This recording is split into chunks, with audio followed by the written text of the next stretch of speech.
안녕하세요. 크립토TV입니다. 오늘은 현재 과열된 테마에 대해서 알아보고 또 하반기 코인 파티를 준비하시는 두 분에 대해서 알아보도록 하겠습니다. 먼저 트럼프 대통령 얘기를 빼놓고 가면 서운한데요. 근데 어젯밤에 트럼프 대통령이 유독 조용해서 왜 그런가 알아봤더니 유럽의 나토 회의에 갔더라고요. 그래서 여기 좀 웃자 하면서 지금 사진을 잘 찍고 있고 막 열심히 웃고 계시죠.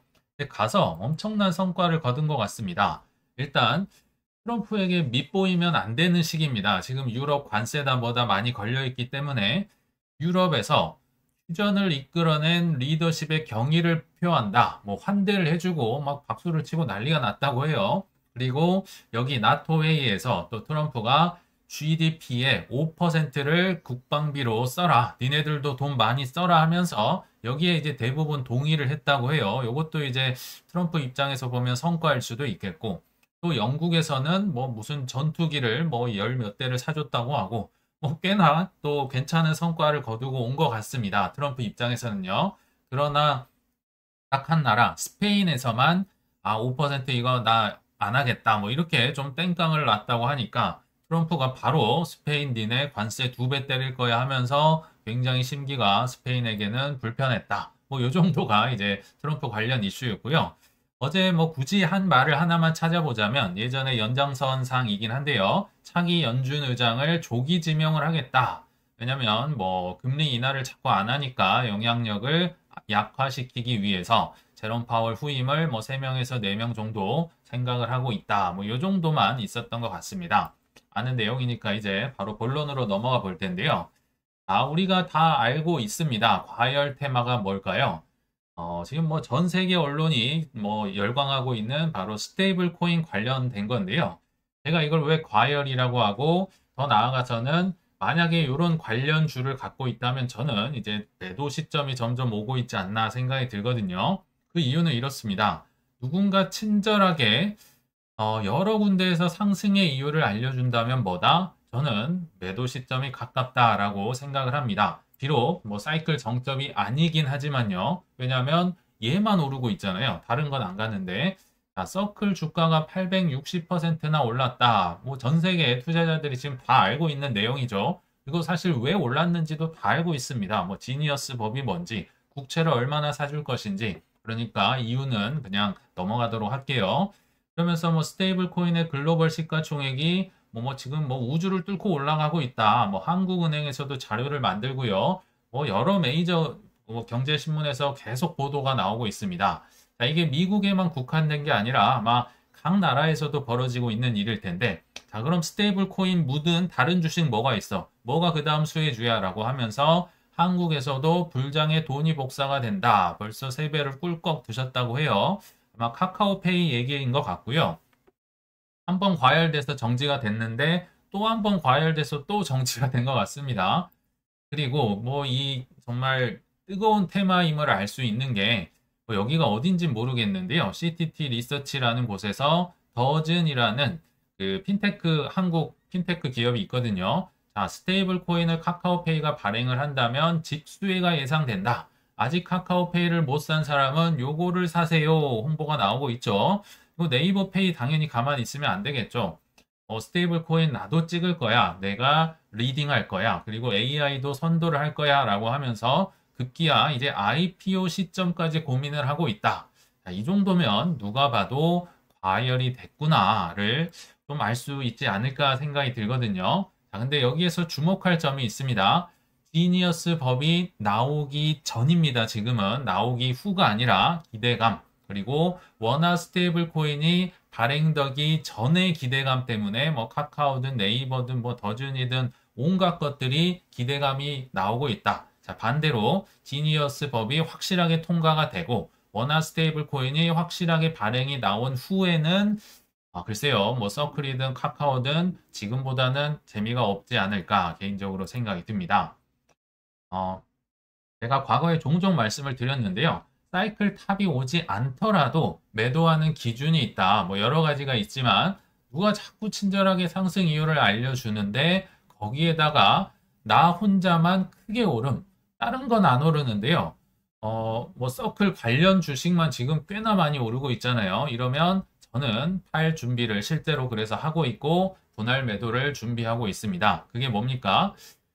요거는 이제 매일경제인데요. 매일경제에서도 대문짝만하게 그 다음 주자를 알려주더라고요. 뭐 어제 뭐 하루 지난 기사긴 한데요. 서클을 팔고 코인베이스를 사신 게 어떻겠느냐. 코인주가 지금 손바뀜이 일어나고 있다라고 하면서 대놓고 다음 타자가 더 좋을 텐데 서클 너무 많이 올랐잖아. 뭐 실제로는 훨씬 많이 올랐죠. 그래서 그 다음 오를 거, 그 다음 오를 거, 그 다음 오를 거. 저는 개인적으로 이 세 개를 다 들고 있고요. 지금 코인베이스나 로빈후드는 조만간 분할 매도를 할 계획을 갖고 있습니다. 뭐 오르면 한두 개 팔고 오르면 두세 개 팔고 뭐 이런 식으로 팔겠죠. 스트래티지는 뭐 과도한 것 같진 않지만 아무튼 얘도 뭐 오르면 좀 팔아야 되지 않을까. 뭐 한국도 마찬가지잖아요. 카카오페이 놓친 사람 손들어 해서 그 다음 뭐 다날 뭐 LG CNS 뭐 이름도 알 수 없는 다음 타자들이 지금 손을 들고 있다는 거죠. 그래서 코인베이스나 로빈후드 더 오를 수 있죠. 당연히 더 갈 수 있습니다. 왜냐하면 크립토의 사이클이 아직 끝나지 않았기 때문에 그러나 저는 단기 과열이 됐다고 보고 점점 매도를 해나가지 않을까 생각이 들고요. 뭐 아까 말씀드렸던 국장에서도 난리가 나고 있다 생각이 듭니다. 왜냐하면 우리 뭐 이렇게 오른 이유는 다 아시잖아요. 서클의 수익을 50%나 코인베이스가 가져간다더라. 그러니까 다음 수혜주는 당연히 코인베이스가 아니냐. 그 외에도 뭐 여러 가지 이슈가 많이 있죠. 뭐 지니어스 법안이 있다든지, 뭐 국채를 산다든지, 그리고 지금 번스타임을 포함한 많은 리서치 회사들이 증권사에서 코인베이스의 목표 주가를요, 한 번에 퀀텀 점프를 시키네요. 310달러에서 510달러까지. 이제 너도 나도 코인베이스, 로빈후드 하지 않을까요? 그래서 이런 때는 조금 분할 매도를 하는 게 좋겠다. 이게 제 개인적인 생각이고요. 근데 가만 생각을 해보시면 정점은 아닙니다. 당연히 뭐 조금 주춤하다가 더 올라갈 수도 있어요. 근데 제가 지금 주목하는 거는 주식만 오르고 있다는 겁니다. 주식만. 국장, 미장, 주식만 오르지 코인은 거의 제가 지금 망했다고 표현을 써놨는데 엄청 재미가 없습니다. 그럼 주식 오르는 코인 관련 주식을 팔아서 지금 뭐 거의 다 죽어가는 제가 볼 때는 지금도 뭐 이더리움이다, 솔라나다, 리플이다, 뭐 여러 코인들 사기 나쁘지 않거든요. 물론 비트코인은 아무 때나 사는 거고요. 망한 코인들을 사기에 매우 좋은 시점이다라는 생각이 들어서 만약에 이런 관련 수혜주를 좀 가지고 계신다면 이렇게 해보는 게 어떨까? 저는 이렇게 하고 있다 말씀을 드린 겁니다. 여기서 제가 다시 한번 강조를 드리고 싶은 거는 해지 자산의 중요성, 특히 자산을 분산하는 게 얼마나 중요한지가 여기에서도 드러나는 거죠. 저도 이렇게 될 줄 몰랐습니다. 왜냐하면 보통은 코인베이스, 뭐 마이크로 스트래티지, 로빈후드 이런 게 올라가면요. 당연히 비트 이하, 이더, 뭐 솔라나 이런 애들도 당연히 올라가는 게 정상적입니다만 예상할 수 없는 지금 변수가 생긴 거잖아요. 근데 이런 변수가 생겼을 때 해지 자산이 또는 조정이나 하락이 생겼을 때 해지 자산이 나를 살려준다. 뭐 거기에는 비트코인도 당연히 들어가겠죠. 그래서 자산 분산을 해지를 혹시라도 안 해놓으셨다면 다음에는 꼭 생각을 해두셨으면 좋겠다라고 한번 강조를 드리고요. 근데 뭐 나는 뭐 해지 안 해놨다. 없으면 어떡하느냐. 아마 있으실 것 같아서 한번 준비를 해봤습니다. 보통의 알트코인은요. 트레이더가 아닌 이상은 얼추 4년 만에 한 번 정도 찾아오는 큰 유동성 상승을 기다리는 게 저는 정답이라고 봅니다. 저도 시원하게 막 알트를 뭐 절반 이상 팔거나 이런 게 없거든요. 많이 팔아봐야 뭐 5%, 10% 팔아봤지 많이 팔지를 않았다. 이 4년을 기다려야 되는데 다행히도 그 유동성이 이제는 점점 가시화되고 눈앞에 보이고 있는 것 같습니다. 뭐 여러 사례가 있지만 그 중에 대표적인 사례, 뭐 예전에도 말씀드렸던 걸 좀 소개를 해드리면요. 드디어 연준에서 SLR, 우리 많이 들어봤죠. 은행 규제를 완화해주는 거, 막 5% 정도를 뭐 3.5%, 4.5% 이렇게 떨어뜨리는 걸 개정안을 발표했다고 합니다. 물론 예전에 이제 부의장 지내다가 자진 사퇴했던 마이클 바, 지금은 이사입니다. 그리고 쿠글러 이사는 반대를 했다고 하는데요. 뭐 대세를 거스를 수는 없습니다. 이미 투표를 해서 5대2가 나왔거든요. 이 반대하신 두 분이 마이클 바, 쿠글러. 특히 마이클 바는 이제 전 정권 분이니까 뭐 힘이 좀 빠져서 좀 반대를 하고 있지 않나 생각이 들고요. 뭐 제롬 파월이나 뭐 보우먼 뭐 그 부의장이나 많은 분들이 찬성을 했다. 그래서 뭐 FDIC나 이제 여러 다시 금융부서로 이관이 돼서 회의를 할 거라고 합니다. 그러니까 이게 이제 완화가 되는 건 제가 볼 땐 거의 지니어스 법처럼 정해진 사실이긴 한데 이게 얼마나 큰 효과가 있을 것인가. 특히 국채 수요를 늘린다고 하는데 단기 국채인가 장기 국채인가 여기에 대해서 잠깐 소개를 드릴게요. 결론부터 얘기하면요. 3에서 6천억 원 불의 유동성을 공급을 해줍니다. 이게 뭐 어마어마하죠. 거의 뭐 이게 한 수백조에서 천조 원 가까운 돈을 뭐 국채를 사게 함으로써 이제 금융기관의 유동성을 들어오게 하니까 엄청 좋은 거긴 한데, 자, 여기서 보시면 핵심은 단기 국채를 이분들이 많이 살 가능성이 높다. 여기 가능성 있죠. 매우 높음. 그걸 T빌이라고 합니다. 왜냐하면 1년 미만의 단기 국채를 살 가능성이 높다. 전통금융, 뭐 JP모건, 뭐 뱅크 오브 아메리카 이런 친구들이요. 왜냐하면 단기물을 선호합니다. 이건 거의 현금과 가까이 쓸 수 있고요. 또 실제로 만기가 짧기 때문에 현금처럼 쓰이고 더 중요한 건 레버리지 효과를 많이 일으킬 수 있습니다. 담보로서의 가치가 높아요. 거의 현금과 가까우니까. 근데 반대로 장기 국채 10년 이상짜리는 상대적으로 은행들이 살 가능성은 낮다고 합니다. 왜냐하면 장기물은 아시겠지만 변동성이 어마어마하게 커서요. 이거는 담보로서의 가치가 뚝 떨어집니다. 바로 한 3개월 후에 돈 갖다 주는 거 이게 가치가 있지. 막 10년 후, 30년 후에 그것도 막 널뛰기를 하는 걸 담보로 받아주진 않겠죠. 그래서 단기 국채를 많이 산다는 얘기는요. 단기적으로 레버리지가 과하게 낄 가능성이 높다. 안 좋은 게 아닙니다. 단기적으로 이제 레버리지 효과가 굉장히 많이 나올 수 있다. 입니다. 이게 제 의견이 아니라 최근에 시티그룹에서 이제 T빌, 아까 말씀드린 단기 국채의 발행량을 예상을 했습니다. 자, 여기까지 25년 여기까지는 이제 실제 데이터 차트고요. 지금 이미 이게 20% 이하로 찍어내게 단기 국채는 20% 미만으로 좀 찍기를 권고를 하고 있는데요. 이미 뭐 이렇게 팍팍 튀어 올라오는 때가 있었죠.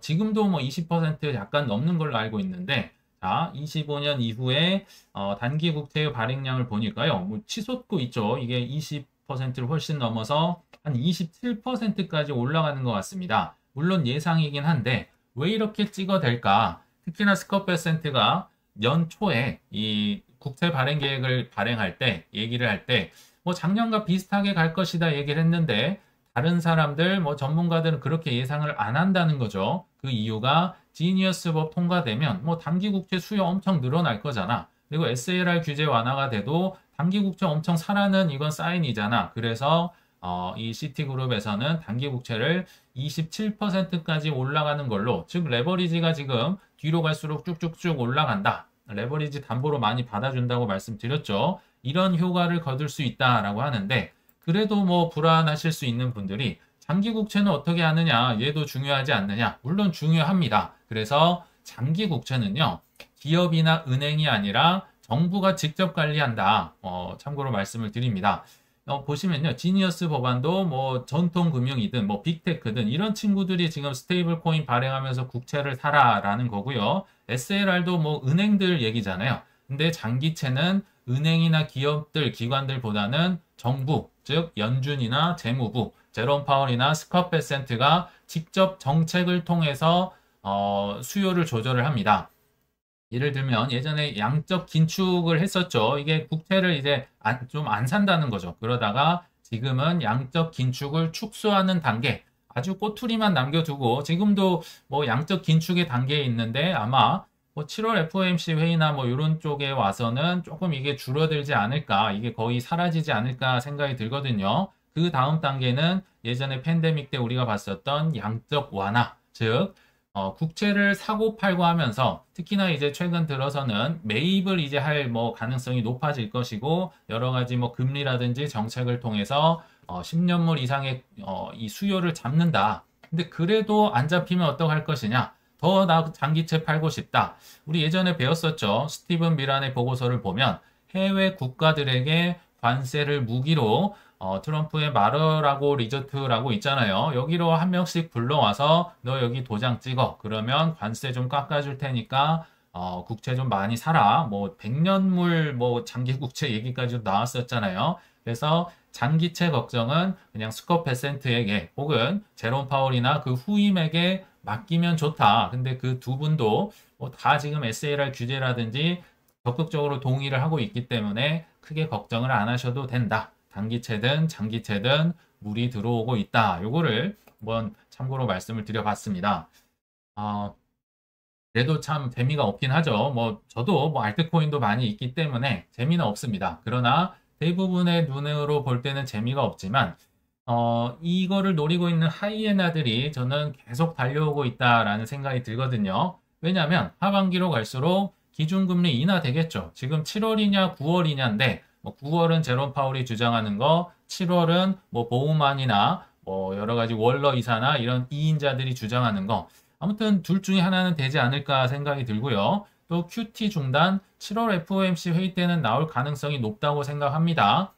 양적 완화 직전 단계라고 보시면 좋을 것 같고 또 SLR 규제를 완화하니까 은행들이 뭐 여력이 생기잖아요. 그러면 당연히 은행들은 돈을 가만히 들고 있지 않습니다. 계속 빌려줘서 대출을 레버리지를 확대를 시킬 것이고 그리고 뭐 감세한 법안 7월 4일까지 통과시키라는 뭐 빅 뷰티풀 빌이라는 것도요.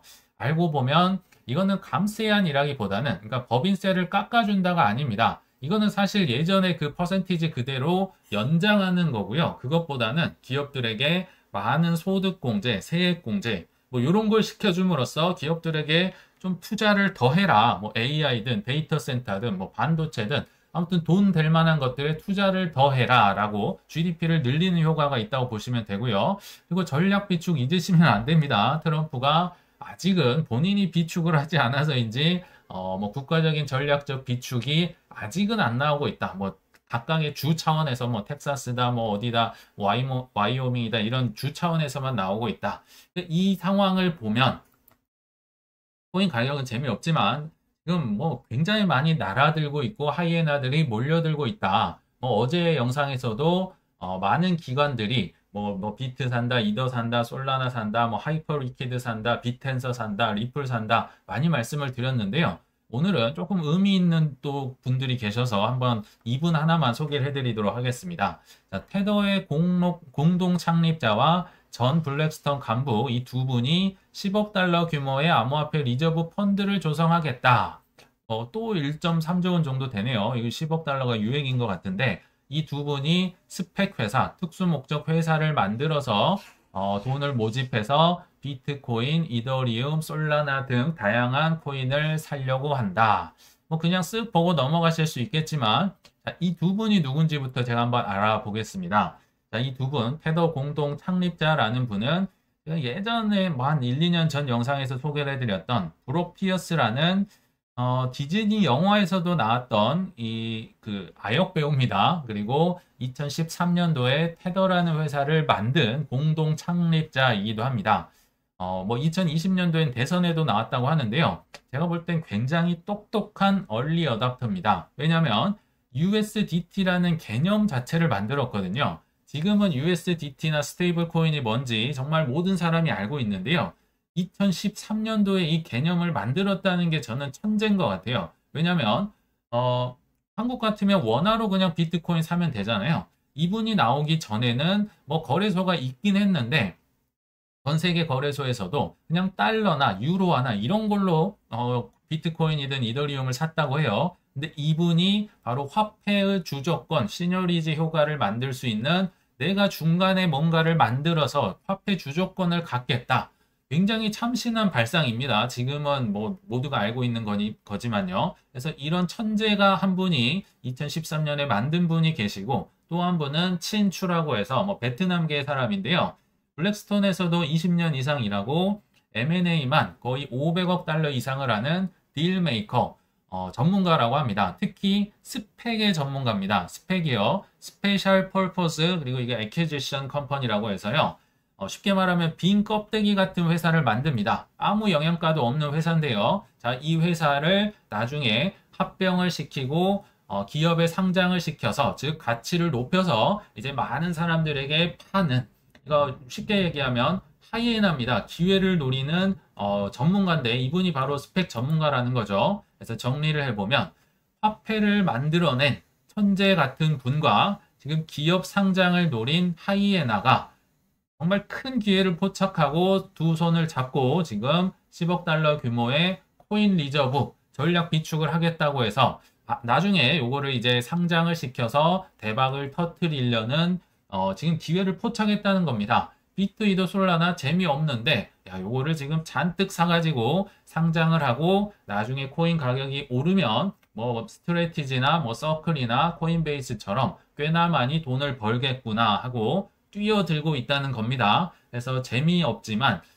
이 증거를 보면요. 하이에나들이 지금 이분들만 이러고 있는 게 아니잖아요. 어제도 정말 많은 기업들을 소개를 해드렸다. 그래서 이들 눈에는 지금 기회가 뭐 번쩍번쩍 보이지 않나 생각이 듭니다. 그래서 결론을 말씀을 드리면 아무도 관심 없는 곳에 사실 큰 기회가 있습니다. 앞서 누군가가 친절하게 상승 이유를 여러 군데에서 알려준다. 저는 거기는 이제 기회가 점점 사라져가는 매도 시점에 가까울 수 있겠다는 생각이 들고요. 현재는 아무도 관심이 없지만 많은 기관들이 물밑에서 모아가는 게 관측이 된다면 그곳에는 더 큰 기회가 있을 거라 저는 생각이 듭니다. 그래서 유행을 따라 쫓아다닐 것인지 또는 끈질기게 매수하시고 안정적인 포트폴리오를 구축하면서 물 들어올 때까지 기다릴 것인지 각자 잘 판단해 보시길 바라면서 이만 마치겠습니다. 시청 감사합니다.